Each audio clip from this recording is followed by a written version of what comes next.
ছুটতে থাকে এবং তারপরে কিন্তু ওর এই কিচেন এবং রেস্টুরেন্টে যারা কর্মরত ছিলেন প্রায় অন্তত পক্ষে 50-60 জন কর্মচারী তারা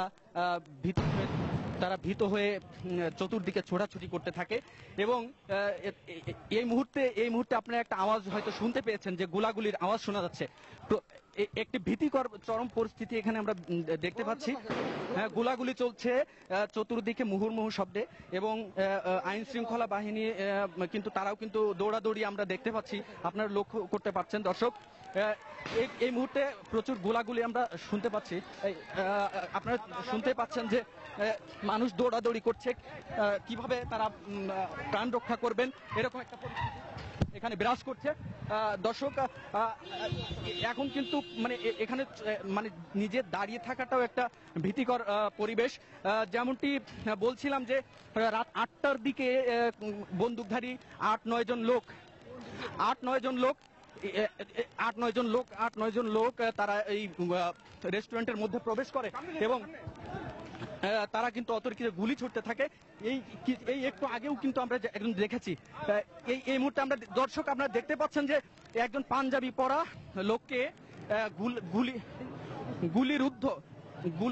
গুলিবিদ্ধ অবস্থায় তাকে কিন্তু এই র্যাবের বর্ডার গার্ডের একটি গাড়িতে উঠানো হচ্ছে। পাঞ্জাবি পরা একজন লোককে, তার গায়ে বুলেট প্রুফ জ্যাকেট পরা আছে এবং হেলমেট পরা আছে, আর আইন শৃঙ্খলা বাহিনীর লোকজন তাকে নিয়ে গাড়িতে উঠাবার চেষ্টা করছেন। সম্ভবত এই একটু আগে যে 2-3টি গুলির আওয়াজ আমরা শুনতে পেয়েছি, সেই আওয়াজ সেই গুলি কিন্তু দর্শক আমরা যেমনটি বলছিলাম যে এই যে গোলাগুলি হয়েছে অন্তত 3-4 জন গুলিবিদ্ধ হয়েছেন এই মাত্র আপনারা দেখতে পাচ্ছেন যে আইন শৃঙ্খলা বাহিনী তাদেরকে কিন্তু নিয়ে আসছেন এবং একজন কিন্তু একেবারে মানে রক্তে রঞ্জিত হয়ে গেছেন, তার সমস্ত শরীর গুলিবিদ্ধ হয়ে আহত বলাই যায়। সে কিন্তু একদম একেবারে সেন্সলেস বলা যায়, সে শুয়ে আছেন এবং যেমনটি আমরা দেখতে পাচ্ছি যে তার গায়ে সম্ভবত গুলি লেগেছে, কিন্তু কোন স্থানটিতে গুলি লেগেছে ওনার গায়ে আমরা দেখতে পাচ্ছি যে একটি বন্দুকের একটি রিভলভারের একটি ড্রেস আছে, তার সমস্ত গাল দিয়ে কিন্তু দর্শক আমরা দেখতে পাচ্ছেন যে সমস্ত শরীরের রক্তে ভিজে গেছে। এই অত্র এলাকায় একটি রণক্ষেত্রে পরিণত বলা যায় দর্শক। তার 4 হাত পা ধরে আইন শৃঙ্খলা বাহিনী তাদের যে পিকআপ ভ্যান রয়েছেন তাতে উঠাচ্ছেন তাকে হাসপাতালে নিয়ে যাওয়ার জন্য। সমস্ত শরীর তার রক্তে রঞ্জিত। আসলে আমরা বুঝতে পারছি না উনি আইন শৃঙ্খলা বাহিনী কি আসলে সন্ত্রাসীদের পক্ষের কেউ কিনা বা সন্ত্রাসী কিনা, সেটি এখনো আমরা নিশ্চিত নয়।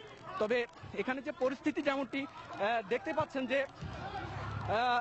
গুলিবিদ্ধ যে 2-3 জনকে ইতিমধ্যে আইন শৃঙ্খলা বাহিনী গাড়িতে করে হাসপাতালের দিকে নিয়ে যাওয়া হচ্ছে, আর সমস্ত এলাকায় আইন শৃঙ্খলা বাহিনীর লোকজন ঘিরে রেখেছেন এই চিকেন হোলি আর্টিসান বেকারি ও চিকেন রেস্টুরেন্ট এর আশপাশে।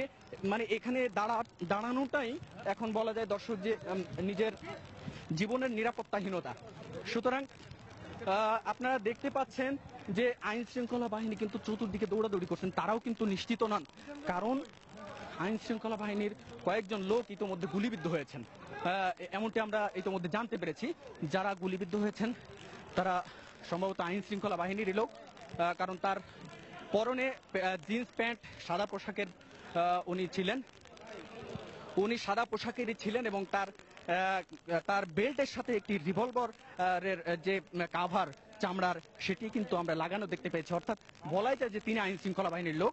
আর আরেকজন সাদা পোশাকের পাঞ্জাবি পরিহিত যিনি গুলিবিদ্ধ হয়েছেন তিনিও কিন্তু এই ভবনটি আমরা যে স্থানটিতে অবস্থান করছি তার ঠিক রাস্তার 100 গজ দূরে অবস্থান করছিলেন এই লোকজনগুলো, এবং এই সময় হঠাৎ করে গুলিবিদ্ধ হয়।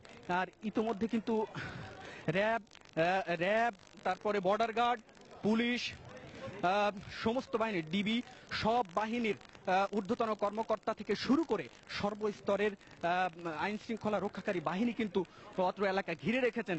কিন্তু আসলে কি ঘটতে যাচ্ছে এখানে কিন্তু সেটি কিন্তু বোঝা যাচ্ছে না। আর দর্শক যেমনটি বলছিলাম যে এই হোলি আর্টিসান বেকারি ও চিকেন রেস্টুরেন্ট, এই রেস্টুরেন্টের মধ্যে যখন রাত 8টার দিকে 8-10 জন সাদা পোশাকধারী বন্দুকধারী লোক তারা যখন প্রবেশ করে তারা কিন্তু ওই তাদের আল্লাহু আকবার এই ধরনের ধ্বনি দিয়ে তারা কিন্তু রেস্টুরেন্টের মধ্যে প্রবেশ করে। এমনটি জানাচ্ছিলেন একজন সুমন নামের একজন এই চিকেন রেস্টুরেন্টের কর্মকর্তা। তিনি আমাদেরকে এমনটি বলেছেন যে তারা আল্লাহু আকবার এই ধরনের ধ্বনি দিয়ে তারা একজনকে ঢুকেই একজনকে আটকে ফেলে এবং সমস্ত রেস্টুরেন্টের মধ্যে দৌড়াদৌড়ি এবং এ ধরনের একটা পরিস্থিতি